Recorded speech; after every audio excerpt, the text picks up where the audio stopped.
Bab 1204. Alis tipis Han Bing mengerutkan kening, dia sepertinya memahami arti mendalam dari kata-kata Lin Yu, dan bertanya, maksudmu? Hantu-hantu batin itu, mungkinkah mereka menunjukkan kaki mereka baru-baru ini? Lin Yu mengangguk dan memberitahu Han Bing tentang tindakan yang disengaja ketika dia melihat Yuan Jiang sekarang. Setelah mendengarkan Han Bing, ekspresi antisipasi tiba-tiba muncul di wajahnya, dan dia dengan bersemangat berkata, langkahmu benar-benar luar biasa. Dengan cara ini, mengetahui bahwa bawahan Ling Xiao telah ditangkap, hantu, dan ular yang bersembunyi di pesawat militer itu mungkin tahan. Aku akan menunjukkan ekorku, tapi aku ingin melihat siapa lelaki kecil yang memimpin di belakang. Dia telah berdiskusi dengan Lin Yu sebelumnya bahwa dari serangan terhadap ratu, dapat dinilai bahwa di balik geng pemerkosaan ini, pasti ada seseorang dengan level tinggi yang memimpin pertandingan, dan jumlah manajer di departemen pesawat militer sangat besar. Jadi Han Bing, saya ingin melihat siapa yang makan luar dalam, dan bunuh diri. Lin Yu mengangguk padanya dan berkata, kamu pergi untuk membuat pengaturan, lebih cepat lebih baik, masalah ini harus bisa menyebar ke pesawat militer dalam satu malam. Han Bing mengangguk, lalu memikirkan sesuatu, dan buru-buru bertanya, ngomong-ngomong, kamu belum memberitahuku rencana apa yang kamu gunakan untuk menangkap tersangka malam ini. Bukankah kedua temannya akan curiga? Ingat, kami hanya menangkap orang ini. Kami tidak tahu bahwa dia punya teman, kami juga tidak tahu keberadaan dua orang lainnya. Lin Yu buru-buru mengingatkan Han Bing dengan suara yang dalam bahwa mereka akan melonggarkan kewaspadaan mereka hanya jika mereka membiarkan dua lainnya berpikir bahwa mereka belum ditemukan. Demikian pula, Ling Xiao dan Wan Xiu juga bisa mengendurkan kewaspadaan mereka. Ini yang disebut Lin Yu malam ini. Dengan tangkai, alasan berjuang untuk menampilkan drama seperti itu. Karena untuk Lin Yu, satu-satunya orang yang dapat dipercaya di seluruh departemen pesawat militer adalah Han Bing dan Tan Kai. Jadi hari ini dia mengirim pesan teks ke Tan Kai, meminta bantuan Tan Kai. Saya tahu ini. Han Bing mengangguk.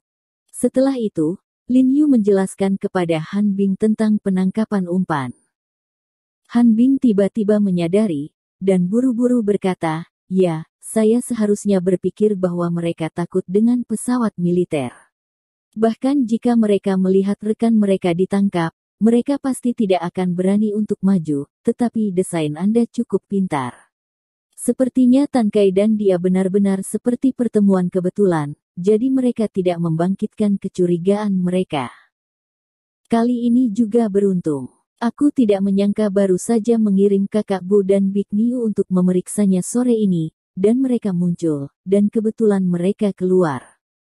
Lin Yu berkata sambil tersenyum, kali ini memang semua keberuntungan, itulah mengapa dia akan berkata, Tuhan juga membantu saya, ketika dia menerima telepon dari Bu Cheng.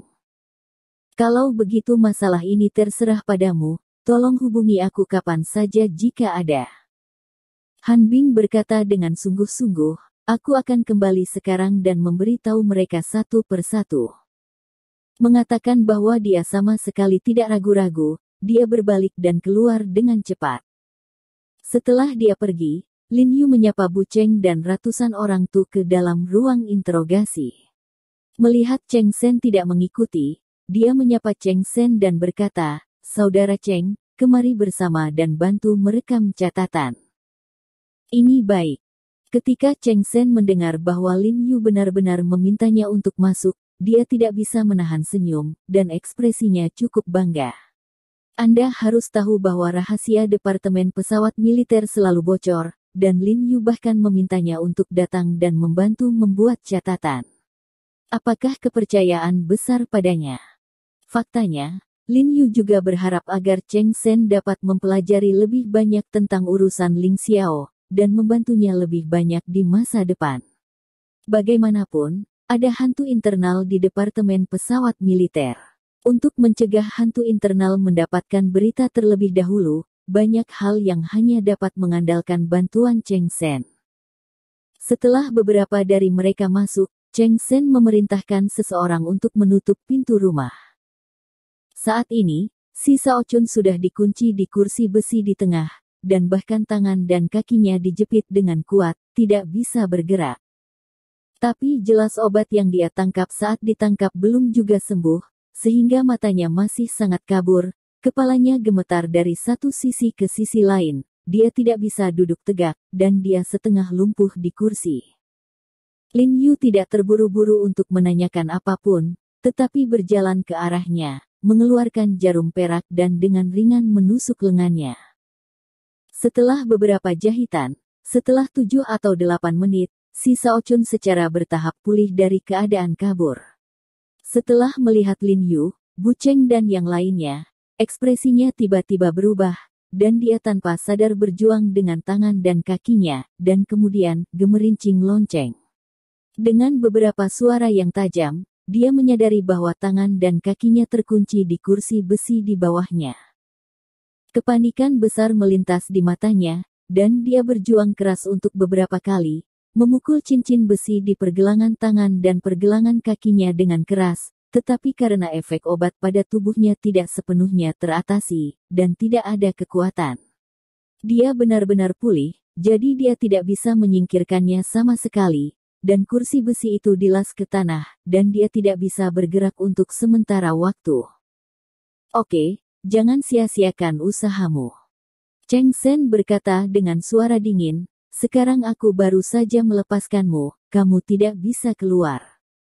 Wajah si Shao Chun tenggelam, dan dia melirik Lin Yu, Bailey dan lainnya dengan kebencian yang tak tertandingi, dan bertanya dengan marah, siapa kamu? Dia menemukan bahwa di antara sekelompok orang di depannya, tidak ada Tan Kai yang menentangnya pada awalnya, tetapi setelah dia melihat Lin Yu, tatapannya tetap selama beberapa detik, lalu matanya tiba-tiba melebar, dan dia berkata dengan heran, kamu He Jiarong. Tidak buruk. Lin Yu memandangnya sambil tersenyum, mengangguk, dan berkata, sepertinya Ling Xiao sudah menunjukkan fotoku sebelum mengirimmu ke sini. Ling Xiao apa? Siapa Ling Xiao? Aku tidak tahu apa yang kamu bicarakan. Wajah si Shao Chun langsung tenggelam, dan dia bergumam, kamu menangkap orang yang salah, biarkan aku pergi. Oke, jangan keras kepala, kami baru saja menyelidiki detailmu dan kami tahu kamu berasal dari Ling Xiao. Lin Yu berkata dengan enteng, mari kita bicarakan, apa yang Ling Xiao kirim kamu ke Beijing. Apakah kamu punya teman? Apakah Ling Xiao dan Wan Xiu bersembunyi di Changqing sekarang? Dia mengajukan beberapa pertanyaan dalam satu tarikan napas, lalu memicingkan mata perlahan dan menambahkan, selama kamu memberi saya semua jawaban, saya bisa maafkan kamu. Kecepatan bicaranya tidak cepat, suaranya tidak nyaring, tetapi dia memiliki tampang dunia. Itu membuat orang merasa bahwa dia adalah tipe pria sombong yang memegang kekuatan hidup dan mati. Melihat matanya penuh dengan cahaya dingin, bahkan si Shao Chun tidak bisa menahan perasaan berbulu, jejak kepanikan melintas di wajahnya, dia tahu betapa menakutkannya He Jiarong sebelum dia datang. Namun, bisa dipilih oleh Ling Xiao untuk datang ke Beijing untuk melakukan tugas, kualitas mentalnya juga luar biasa, dan dia sudah siap untuk mati, dia tidak takut dengan perkataan Lin Yu, dan menyeringai, kamu seorang anak berambut kuning sialan yang tidak memiliki semua rambut, layak mengatakan ini pada paman dan aku.